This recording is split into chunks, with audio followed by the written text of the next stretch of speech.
ಮೊನ್ನೆ ತಾನೇ Bantwal KSRTC bus ನಿಲ್ದಾಣದಲ್ಲಿ ಕೊಲೆಯಾದಂಥ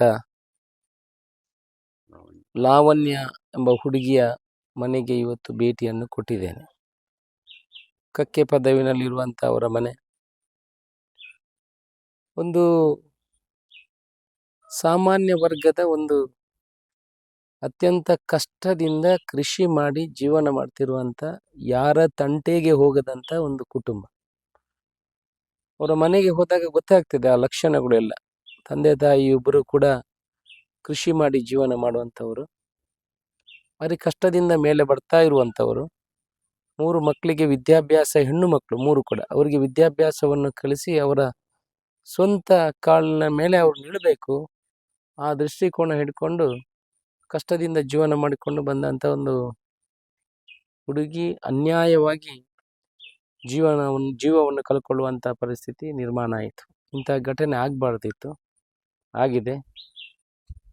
ನಾವು ಜನಪ್ರತಿನಿಧಿಗಳಿದ್ದೇವೆ, ನಾವೆಲ್ಲ ರಾಜ್ಯ ಸರ್ಕಾರದಿಂದ ಕೇಂದ್ರ ಸರ್ಕಾರಕ್ಕೆ, ಎಲ್ಲ ಸರ್ಕಾರಕ್ಕೆ, ರಾಜ್ಯ ಸರ್ಕಾರ ಮತ್ತು ಕೇಂದ್ರ ಸರ್ಕಾರ ಇಬ್ಬರು ಸೇರಿ ದೇಶದಲ್ಲಿಯೂ ಕೂಡ ಕಠಿಣವಾದ ಕಾನೂನನ್ನು ತರುವಂಥ ಅವಶ್ಯಕತೆ ಇದೆ ಅಂತ ನನ್ನ ಅನಿಸಿಕೆ. ಇಂಥ ಹಲವಾರು ನಿದರ್ಶನಗಳು ಈ ಹಿಂದೆ ಕೂಡ ಆಗಿದೆ. ಈ ಹಿಂದೆ ಸ್ಟೇಷನ್ನ ಎದುರುಗಡೆನೆ ಒಂದು ಕೊಲೆ ಮಾಡಿದಂಥ ಸನ್ನಿವೇಶ ಕೂಡ ಆಗಿತ್ತು. ಅದರಿಂದ ಇಂಥ ಸನ್ನಿವೇಶಗಳು ಮರುಕಳಿಸಬಾರ್ದು. ಕಠಿಣವಾದ ಕಾನೂನುಗಳನ್ನು ತರುವಂಥ ಕೆಲಸಗಳು ಆಗಬೇಕು. ಇನ್ನು ಮುಂದೆ ಯಾವುದೇ ಹುಡುಗಿರು ಅವರಿಗೆ ಭದ್ರತೆಯನ್ನು ಕೊಡುವಂಥ ಕೆಲಸಗಳು, ಭದ್ರತೆ ಅಂತ ಹೇಳಿದ್ರೆ ಕಾನೂನಿನ ಮುಖಾಂತರ ಅವರಿಗೆ ಭದ್ರತೆಯನ್ನು ಸಿಗುವಂಥ ಕೆಲಸ ಆಗಬೇಕು.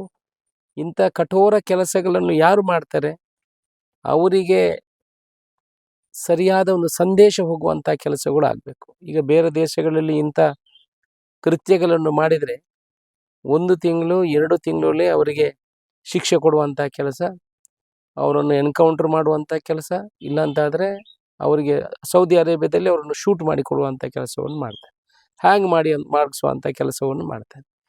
ಇಲ್ಲಿ ನಮ್ಮ ದೇಶದಲ್ಲಿ ಏನಾಗಿದೆ ಅಂತ ಹೇಳಿದ್ರೆ, ಯಾವುದೇ ಕೃತ್ಯವನ್ನು ಮಾಡಿದರೂ 2-3 ವರ್ಷದಿಂದ ಅವರು ಜೈಲಿಂದ ವಾಪಸ್ ಬರುವುದು, ಅವರಿಗೆ ಬಿರುದನ್ನು ಕಟ್ಟಿಕೊಂಡು ಅವರು ಬರುವಂಥ ಪರಿಸ್ಥಿತಿ ನಿರ್ಮಾಣ ಆಗಿದೆ.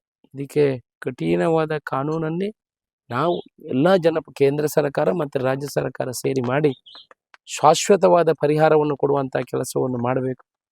ಇವತ್ತು ಆ ಕುಟುಂಬಕ್ಕೆ ನಾವು ಏನು ಮಾಡಬೇಕು ಅಂತ ನಮಗೆ ಗೊತ್ತಿಲ್ಲ. ನಾನು ಮುಖ್ಯಮಂತ್ರಿಯವರ ಹತ್ರ, ನಾನು UT ಖಾದರ್ ಅವರು ಮುಖ್ಯಮಂತ್ರಿಯವರ ಹತ್ರ ಮಾತಾಡಿ ಅದಕ್ಕೆ ಅವರಿಗೆ ಯಾವ ರೀತಿಯಲ್ಲಿ ನಾವು ಸ್ಪಂದನೆ ಮಾಡ್ಬೋದು ಸರ್ಕಾರದ ಮುಖಾಂತರ, ಆ ಪ್ರಕಾರ ಅದನ್ನು ಕೂಡ ಚರ್ಚೆ ಮಾಡಿ ಮುಂದಿನ ದಿವಸದಲ್ಲಿ ನಿರ್ಧಾರವನ್ನು ತಗೊಳ್ತೇವೆ. ಅವರಿಗೆ ಸಮಾಧಾನವನ್ನು ಹೇಳುವಂಥ ಕೆಲಸವನ್ನು ಮಾಡಿ ಬಂದಿದ್ದೇವೆ. ತುಂಬ ನೋವಾಗಿದೆ. ಇಂಥ ಘಟನೆಗಳು ಖಂಡಿತ ನಮ್ಮ ದಕ್ಷಿಣ ಕನ್ನಡ ಅಲ್ಲ, ಯಾವುದೇ ಭಾಗದಲ್ಲಿ ಮರುಕಳಿಸಬಾರ್ದು ಅಂತ ನಾನು ಜನರಲ್ಲಿ ಮರುಕಳಿಸಬಾರ್ದು. ಅದಕ್ಕೆ ಕಟ್ಟುನಿಟ್ಟಿನ ಕ್ರಮವನ್ನು ಮುಂದಿನ ದಿವಸದಲ್ಲಿ ತಗೊಳ್ಳುವಂಥ ಅವಶ್ಯಕತೆ ಇದೆ.